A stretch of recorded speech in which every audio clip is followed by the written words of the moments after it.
Step 5 context analysis यानी सयाक़ व सबाक़ का तज्ज़िया। किसी भी वर्ड का देखें, होता क्या है कि जब हम स्टडी करते हैं तो हमें कोई नया लफ्ज़ मिलता है।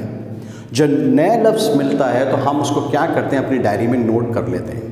नोट करने के बाद हम उसके मीनिंग्स डिक्शनरी में तलाश करते हैं। देखें, जब आप किसी वर्ड की मीनिंग तलाश कर लेते हैं तो आप उसके एग्जैक्ट मीनिंग को ज़रूर तलाश करें। होता यह है कि हमारा कॉन्टेक्स्ट एनालिसिस या किसी भी अल्फाज का सयाक़ व सबाक़ से हट कर होता है, और हम अगर उसको अपनी गुफ्तगू में या अपनी राइटिंग में यूज़ कर लें तो सम टाइम मिस्टेक हो जाती है, सुनने वाले के लिए ख़ास तौर पर या पढ़ने वाले के लिए। इसके लिए ज़रूरी है कि आपको एग्जैक्ट मीनिंग ज़रूर पता हो, और एग्जैक्ट मीनिंग के साथ साथ ये भी मालूम हो कि इस लफ्ज़ को इस्तेमाल कहाँ पर करना है।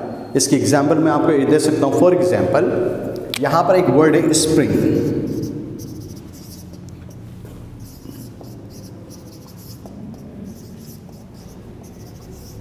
ये तीन एक ही लफ्ज़, एक ही स्पेलिंग, एक ही प्रोनाउंसिएशन यानी कि तलफ़्फ़ुज़ हमारा है स्प्रिंग है।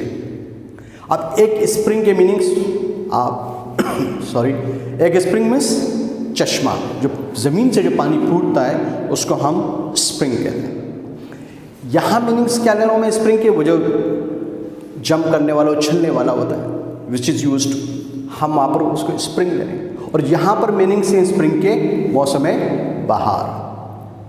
गो की स्पेलिंग सेम है, गो के स्पेलिंग सेम है, लेकिन लफ्ज़ का तलफ़्फ़ुज़ भी एक ही है, लेकिन इसका इस्तेमाल बिल्कुल अलग है।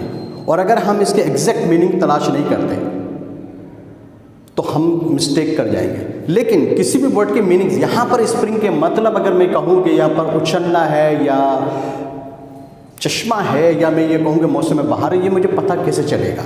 ये मुझे पता चलेगा, मेरा प्रीवियस सेंटेंस या तो मुझे बताएगा या मेरा अपकमिंग सेंटेंस मुझे बताएगा यहाँ पर स्प्रिंग के मीनिंग्स क्या हैं।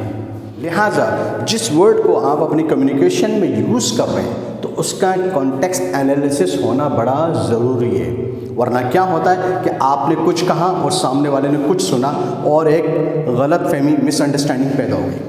आप इसकी सिंपल एग्जांपल ये भी ले सकते हैं कि सम टाइम हमारे पॉलिटिशियंस बयान देते हैं, और बयान देने के बाद सेकंड डे जब वो रिपोर्टिंग हो चुकी होती है तो वो कहते हैं कि मेरे बयान को सयाक़ व सबाक़ से हट कर बयान किया गया या पेश किया गया है। गो कि वो जो कुछ था वो समझ का खेल था।